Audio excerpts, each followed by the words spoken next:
বর্তমান আবাস যোজনা যে বাড়ি নির্ণয় হচ্ছে তার জন্য যদি সার্ভে আপনাদের ঘরে না যায় তাহলে আপনারা এভাবে দরখাস্ত লিখে বিডিওর কাছে যান। মাননীয় ব্লক উন্নয়ন আধিকারিক, যেহেতু আমার রঘুনাথপুর ব্লক রয়েছে এই জন্য আমি রঘুনাথপুর লিখেছি। নিজের স্থান দেবেন, এটি নিজের ব্লকের নাম দেবেন। বিষয় লিখবেন আবাস যোজনা বাড়ি পাওয়ার জন্য আবেদন।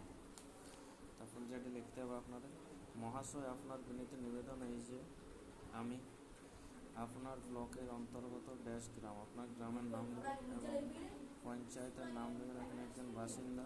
আমার মাটির বাড়ি বর্তমান খুবই খারাপ অবস্থাতে রয়েছে, বর্ষাকালে খুব অসুবিধার সম্মুখীন হতে হয়। নতুন বাড়ি তৈরি করতে আমার সামর্থ্য নেই।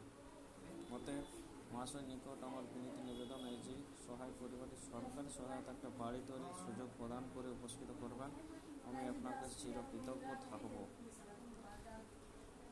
এতে এখানে নিজের স্থান তারিখ দেবেন, এখানে ধন্যবাদ এবং নিজের নাম দেবেন।